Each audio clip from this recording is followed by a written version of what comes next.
Welcome to Strip Cover Lit. Dalton.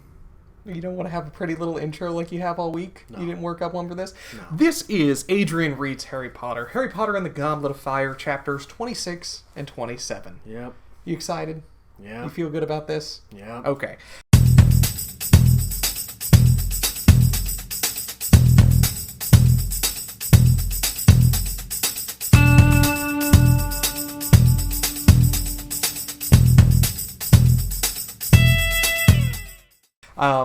Tell them what happened. Brief rundown. Yeah, Chapter 26, we get the second task. Dobby gives Harry gillyweed in order to complete the second task. Harry wants to save everyone from the Mer people, and Fleur Delacour actually fails in her task, but Harry is rewarded for being the hero, as he always is. Chapter 27, Padfoot returns. We get another Rita Skeeter article, this time billing Harry with Hermione, which hurts both groups. Karkaroff and Snape seem to be conspiring something, and Sirius returns and gives us a history of Barty Crouch.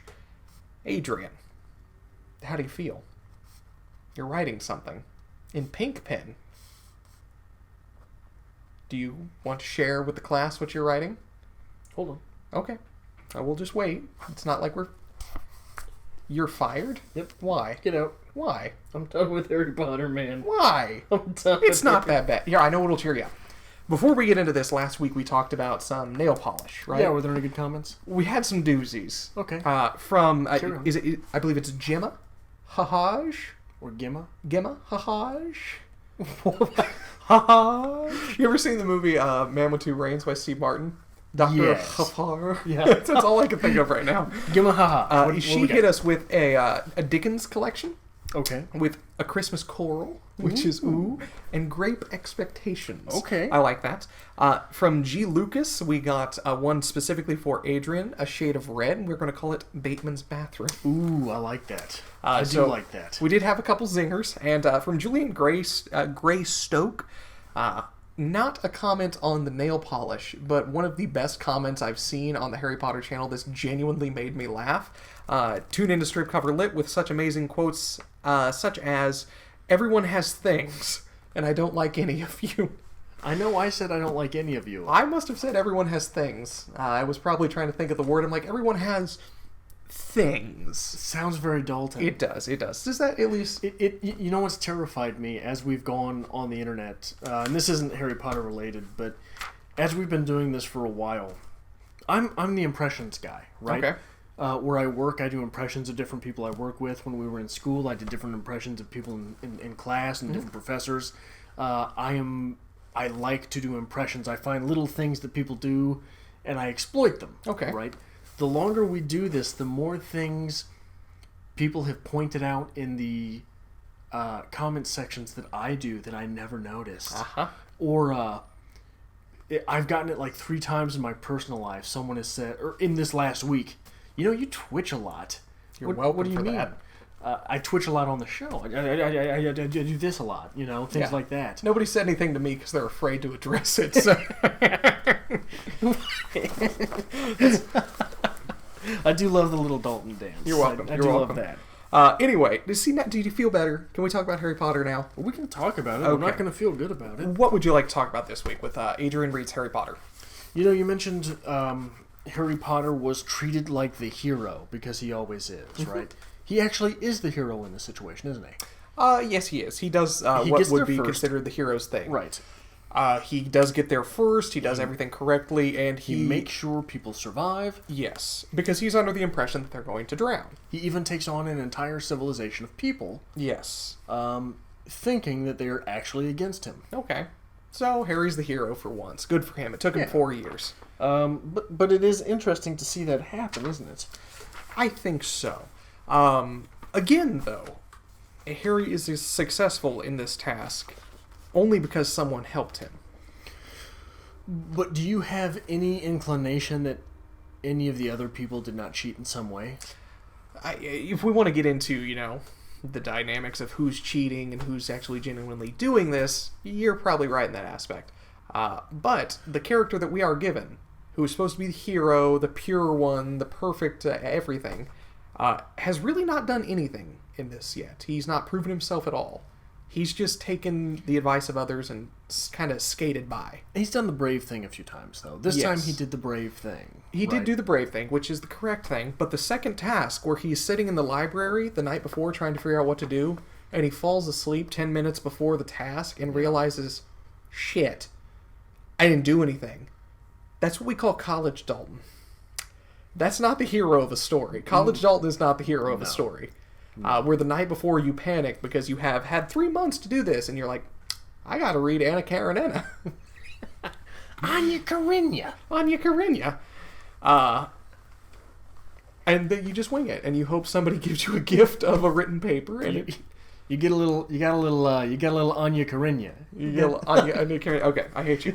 What else would you like to talk about here? We'll get off the Harry Potter as the hero bandwagon, because I'm sure people will burn me alive for it. So, on the first task, Crumb came in guns blazing, right? Yes. On the second task, Crumb came in guns blazing, right? Yes.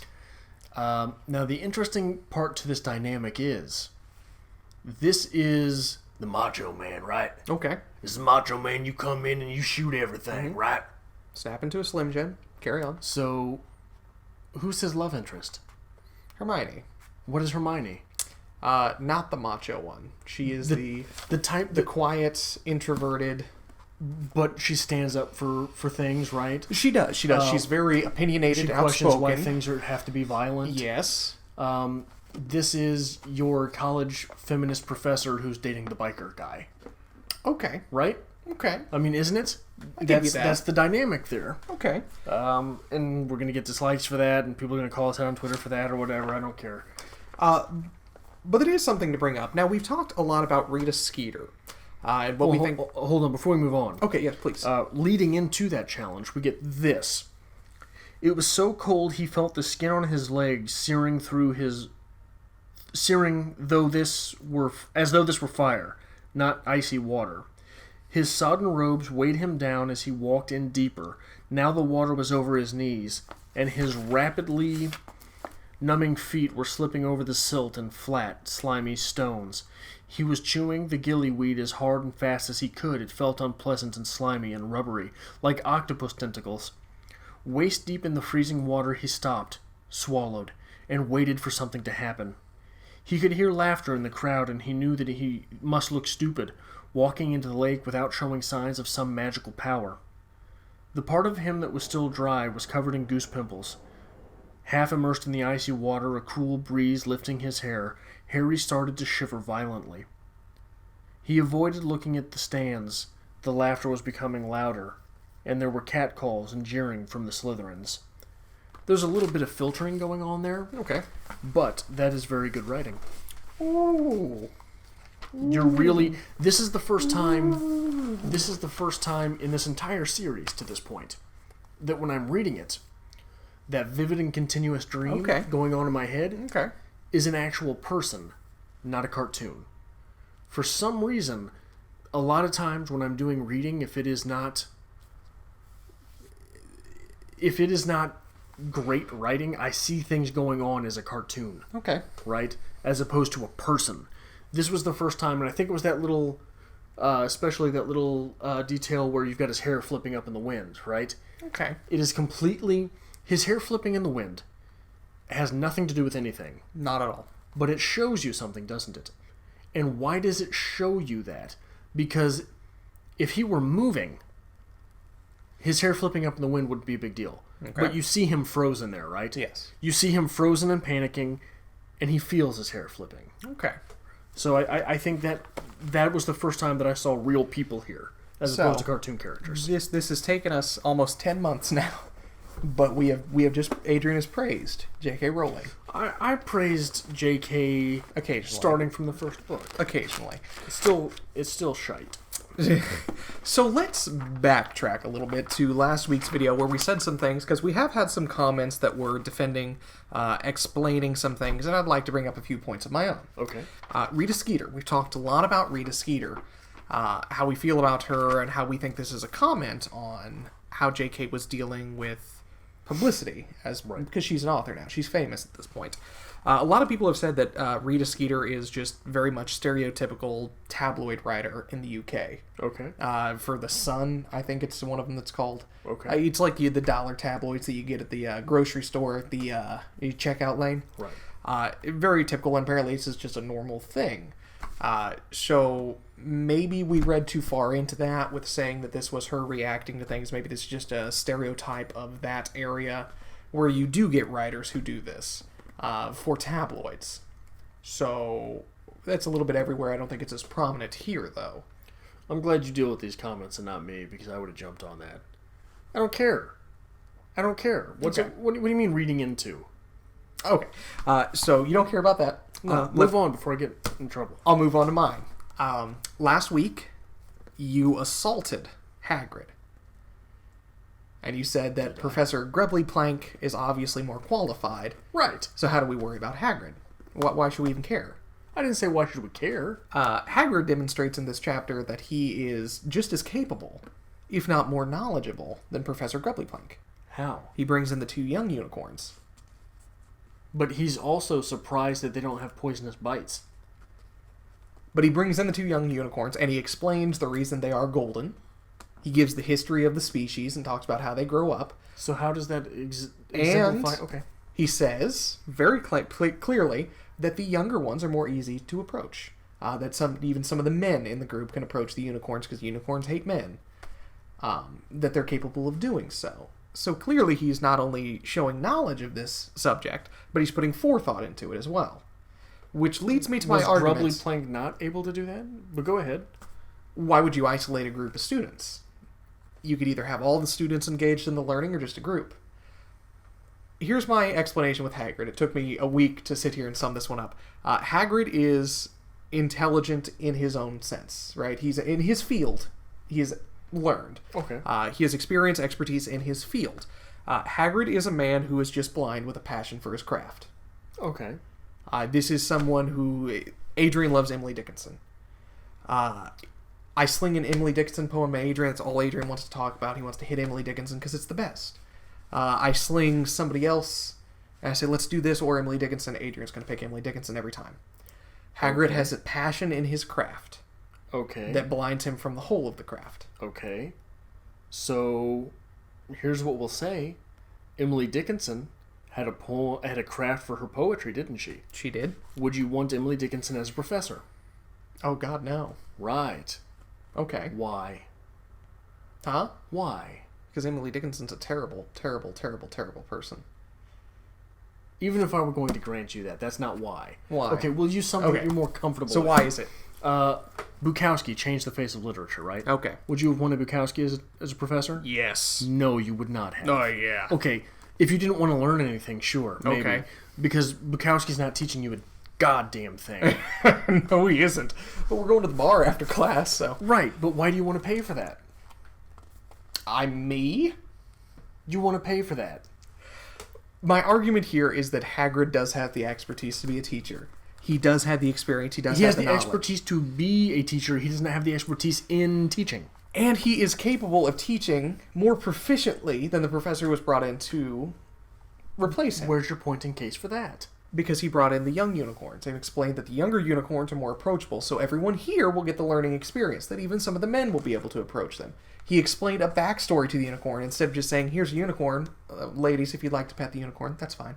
But that's not what we were led to believe that Grubbly Plank did either. It's all it says that she did. I think it's a she, Grubbly Plank. But we also have Harry and Ron and Hermione having conversations during her class. Could have been. Does not reflect poorly on the teacher necessarily. But I just wanted to get in my defense of Hagrid there. Hagrid's worthless. My defense of Hagrid. Anyway, what else did you get from these 2 chapters? Do we need to talk a little bit about Sirius's return? Yeah. Return to Hogsmeade. He gave us a little bit of backstory about Barty Crouch. Barty Crouch used to be a heavy proponent against the dark arts. He used to hunt down dark wizards with apparent fervency that he was compared to Voldemort. He was authorizing the use of the unforgivable curses, basically fighting fire with fire. Yeah, something about him brings to thought the Shakespeare quote, "Methinks the lady doth protest too much." Okay. Right? I'm not sure where I'm going with that yet, but Okay. I think he hates the dark arts a little too much. Okay. Right? All right. He went as far to sentence his own son. And that seems to be what's going on with this here that we know of so far. We do also get introduced again to the mystery that Barty Crouch is apparently sick. He is apparently ill. Why is he still roaming the halls of Hogwarts? Nothing is making sense here. Yeah. No one has seen Barty Crouch in quite a while. The thing that got me from that chapter, completely ignoring you, is that Sirius didn't seem like a stalwart, did he? Okay. Hey, meet me here, but make sure you bring some food, right? Okay. Because old Sirius has got to eat, right? Well, you got to pay the toll. There was something else he said that was just sort of like, he doesn't seem like a stand-up guy right now. I think the point that J.K. was trying to get with this is Sirius is not only willing to endanger himself, but he is willing to suffer. And he does say specifically because he's got to be a godfather. Yeah. Harry mentions that, this is what's going on. Sirius sees this as a possible danger. Sirius puts himself in harm's way, suffers himself, so he can make sure he's close to Harry Potter. So yeah, I'm saying he's seeming more like a stand-up guy. Okay. But he's I don't know. Okay. We can okay. That is more nuance of a hero than we are often given in this series. Okay. Right?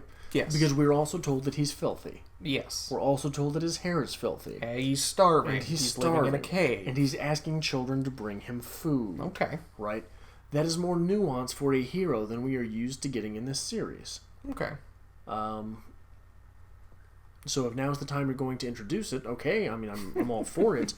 But it does tell me it doesn't seem off to this point while you're rereading the series. I know that you know who Sirius is. I know that you know however Sirius' story ends, that's how it ends. Okay. I know that you've seen the movies, and that's why these books are popular.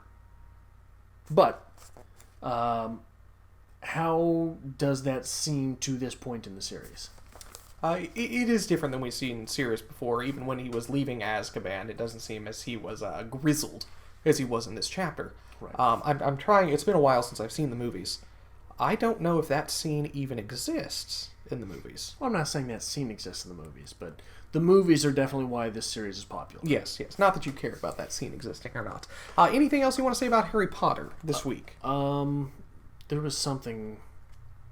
Any thoughts? They have one more task, apparently.